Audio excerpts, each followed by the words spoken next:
Meet Adrian Brune, a famous American journalist who worked for the United Nations, The New Yorker and The Guardian. And 3 years ago, Adrian moved from America to the UK. She shared with me why it's so difficult to make friends in England, whether drinking TV sugar speaks of you as being from a lower class in England, and why she thinks the American dream turned out to be a lie. I'm Max, let's go! What was the reason to move to the UK? When I was in New York, I was living in during the pandemic, I was living in an apartment box that was for 23 hours a day, and everybody was scared of everybody else. There was really no community vibe. You could get out to exercise for about an hour a day, so you were in your apartment for 23 out of 24 hours a day. And then the George Floyd incident happened. There were literally marches and riots even on my doorstep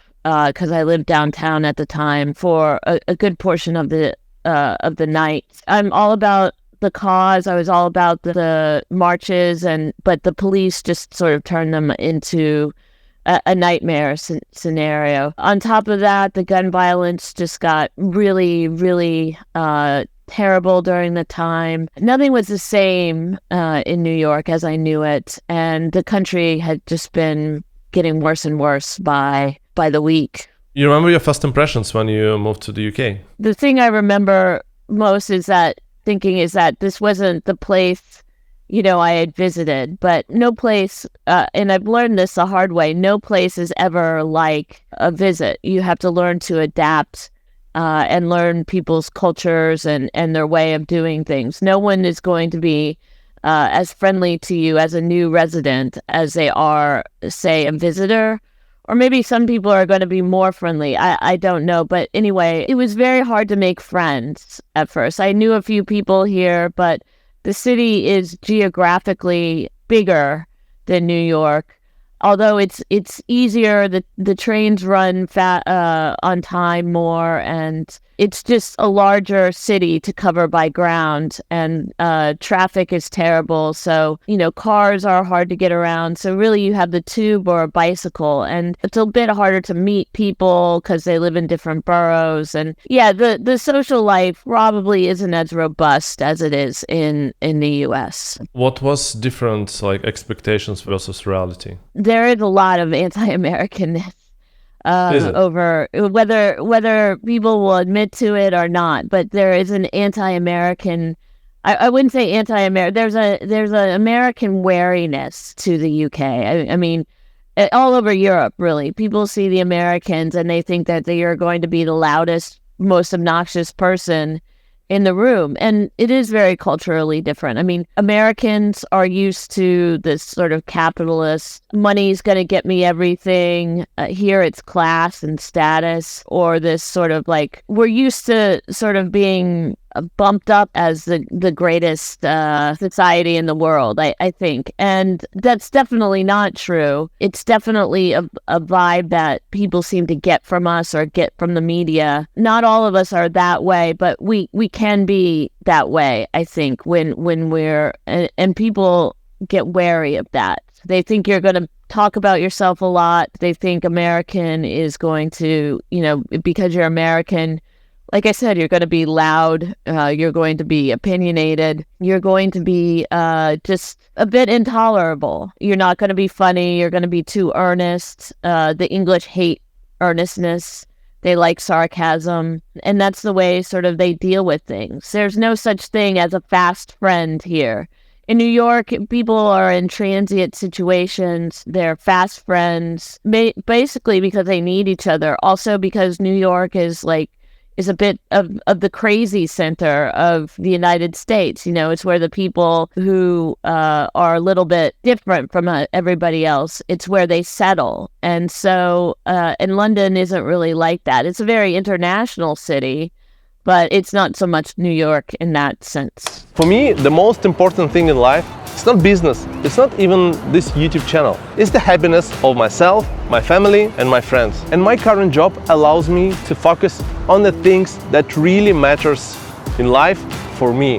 This is my full-time project and I know this game. And I show you all of my secrets and strategies on a 3-day online workshop, YouTube Fast Track to Views and Passive Income. You will learn how to overplay the YouTube algorithm, how to gain thousands and thousands of views even on a small channel, all the ways of making money on YouTube, including generating a passive income on this platform. So I packaged everything in a 3-day event, which was before paid, but now it's free for everyone. So you don't want to miss it. Book your seat following the link in description, and I'll see you on this 3-day event. If you ever thought of starting a YouTube channel, this is your best first step.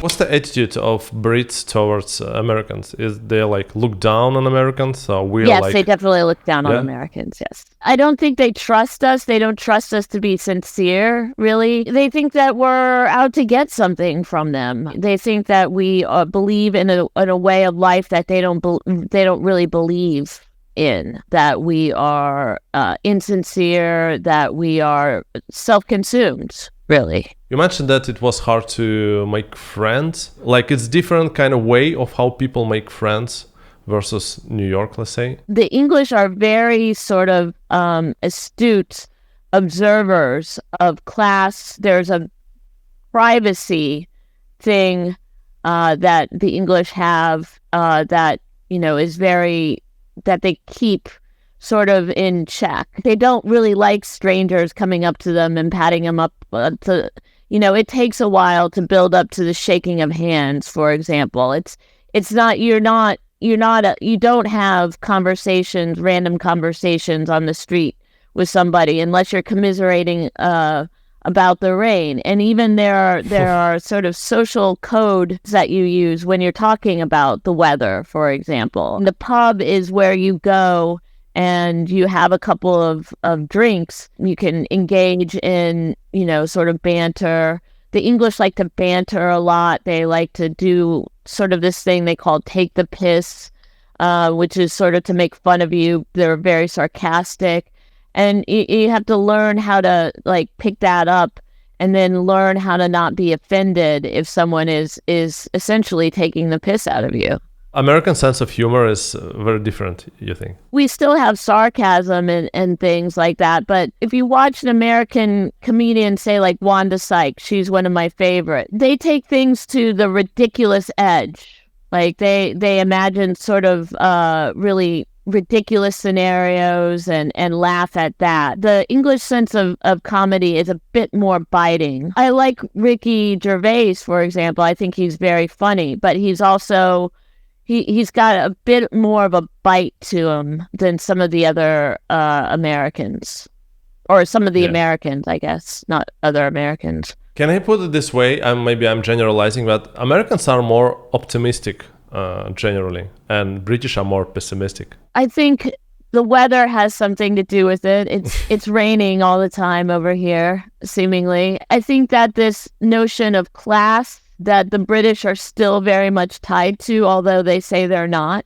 They are still very much tied to this notion of class and caste that maybe they think that they can't overcome, whereas Americans don't have that quite as much. You know, they are tied to making money, and to them, money, to Americans, like capitalism and money equals class and status.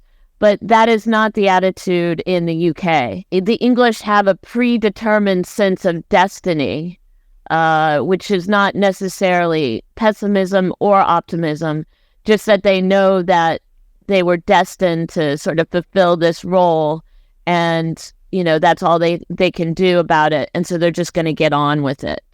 And Americans really like to break those norms. Interesting. Like the class system, like you see it in the movies, right? But you kind of expect, maybe if you never lived in the UK, that it kind of not affect you in a day-to-day life, but it actually affects you. Yeah. So you cannot, you will not be accepted in some social circles if you are newbie in the place. I'm surprised, but class affects everything here. It's the way you say, you know, if you say sofa or satay, I mean, that will differentiate you by class. If you call your evening dinner tea versus supper, that will differentiate you by class. If you wear your hat a certain way, or carry your umbrella a certain way, that differentiates you by class. It's these sort of little subtle reminders to people that you're an interloper almost. And people will never tell you that you are not from their class. They'll never tell you that. They will never tell you anything to your face. It's almost like I grew up in the Midwest, but it was the South. Growing up, I had to learn a way of being, which is sort of the Southern way. Never say anything to your face, and then sort of stab you in the back when you're out of the room. And in New York, I got very used to a sort of, if we don't like you, you know it right away, and we're not going to pretend anything different. Here, it's we're going to pretend we like you, but if we don't, as soon as you're gone, we're going to talk bad about you. So basically, sort of ostracize you, or you'll really not know you're being ostracized, but there are certain cues that you can pick up that you're not wanted around. You mentioned a couple of words that kind of you use differently. What's the most obvious, the use of words for you as an American, which is different, completely different in the UK? There are certain words that you have to use here, or people just don't understand what you're saying. So boot instead of a trunk of a car, like you have to get something out of the boot. If something's wrong with the car, you have to open the car's bonnet and not its hood. Like bonnet of a car just makes no sense to me whatsoever. It's like, what, we're putting a little headdress on the car here.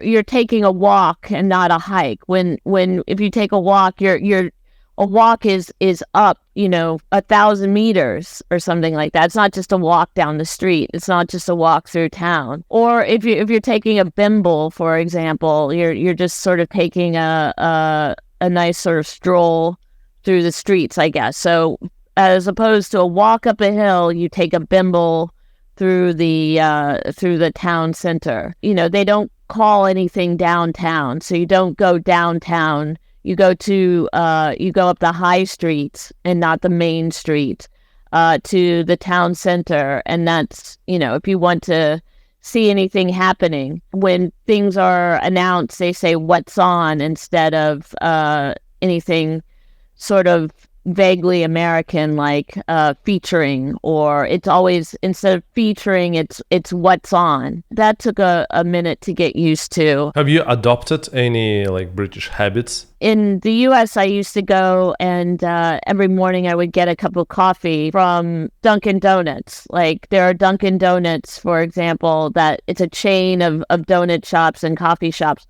all over New York. They're all on every corner now. They started out in Boston, and I used to go and get a cup of coffee with, milk, and then go back to my apartment.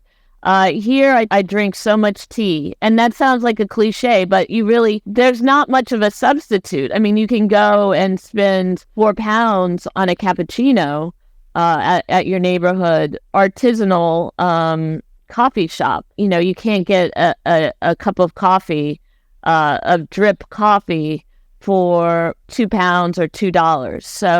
So I don't really, I don't go out for coffee like I used to, unless I'm meeting a friend.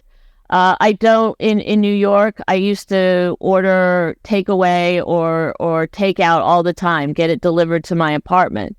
They had various services you could just call or apps. They don't have the same sort of system here. It's more of a, as the British like to call it, it's more of a faff. It's more of a pain. So I just go to the grocery store and get a sort of a make it yourself or heat it up kind of meal. Speaking about tea, do you drink your tea with milk, I believe? Yes.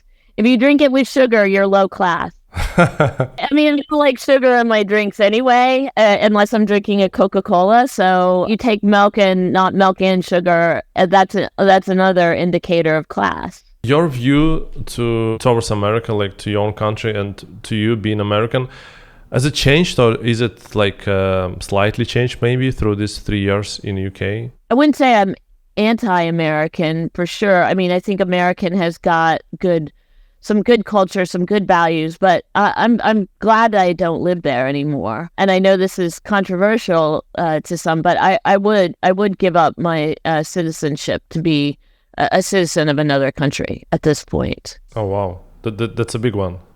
Yeah, I know. It's people see it as a bit of a radical view because a lot of people are trying to get in to America, but with the way things are going in the elections, with the gun laws, with the immigration, with all of that, I'm sort of sickened by the way things are going in America. We all live in some bubbles, but what do you think people don't understand living in the US? They don't understand about what's wrong about their country. People don't seem to understand that there is a big world outside of America. There's a gigantic world out there, and people are just consumed that, the newest, we're only, 250 years old, our country, and they somehow think that we're still the best, like that we invented the wheel when the wheel was invented thousands of years ago. There's become almost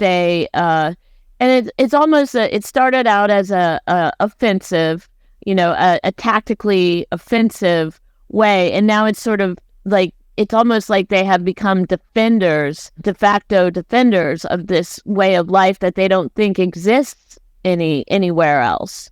But I'm here to tell Americans that it exists all over. America was basically propagated on a myth. The Constitution is sort of a mythical document, whereas the founding fathers, or whatever you want to call them, say if you come to America, you can be anything you want to be, and or you can have whatever you want. You can be a small business owner, or you can be a lawyer or a philosopher or whatever. Come to us, and we will give you this sort of way of life. And a lot of people believe that, and they don't realize how much work immigrants put into the country, how hard it is to raise a family, to own a home, to get a home at this stage, get into business, to go to school, like how little support the government actually gives these people to settle there. Like, there is really no such thing as the American dream.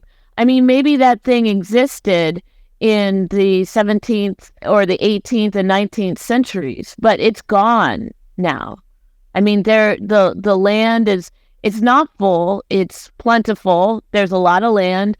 There is still a lot of places for people to settle, especially in the Midwest. But, the government has made it so hard for people to get there.